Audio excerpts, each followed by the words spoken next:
Like they called the office and the guy was complaining that I don't care about his life because his life is in danger, and he's calling about a civet in his roof. These are all real headlines documenting the awful consequences of human-wildlife conflict.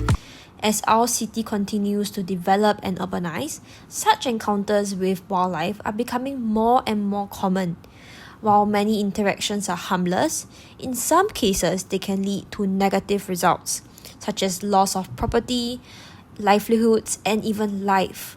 This phenomenon is known as human-wildlife conflict. So, which animals are often at the center of these conflicts? We visited ACRES, or Animal Concerns Research and Education Society, to find out more. We first spoke to Kian Ling, the campaign executive of our wild neighbours. So usually snakes are very common. The other common callers would be about civets, also macaques, and sometimes bats. So these are the other animals that people commonly come into conflict with. Worryingly, the number of these negative encounters have surged in recent years. In fact, ACRES received over 15,000 calls in 2024 alone, or 41 calls every day. This is a significant increase from around 10,000 calls in 2019. So you may ask, is it because the number of wild animals is getting out of hand? Actually, no. These animals were here all along. The problem lies in Singapore's rapid urban development. As forests like Tengah Forest are being cleared for construction, wildlife loses its habitat and is forced into urban spaces, bringing them into closer contact with humans. Two species that are particularly misunderstood and feared would be snakes and macaques, or monkeys as most of us are familiar with.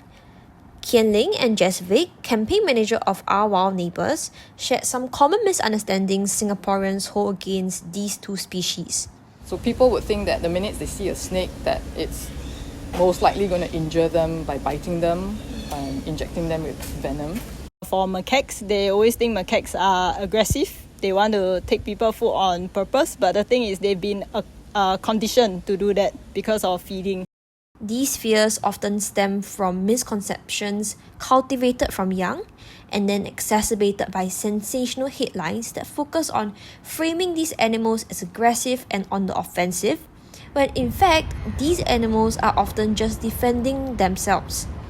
We need to break this cycle of misunderstanding and take steps towards not viewing these animals as threats, but rather our wild neighbours. So what can we do to coexist peacefully with wildlife? Firstly, do not feed wild animals. Feeding them makes them dependent on humans for food, leading to more frequent interactions. Secondly, keep windows and doors secured to prohibit unwanted visits. Lastly, remember, the best interaction is no interaction. Always remember to observe wildlife from a safe distance. If you or the animal is potentially in danger, always call ACRES or MParks at these numbers. We believe that coexistence isn't just possible, it's necessary. Let's make Singapore a place where both humans and wildlife call home.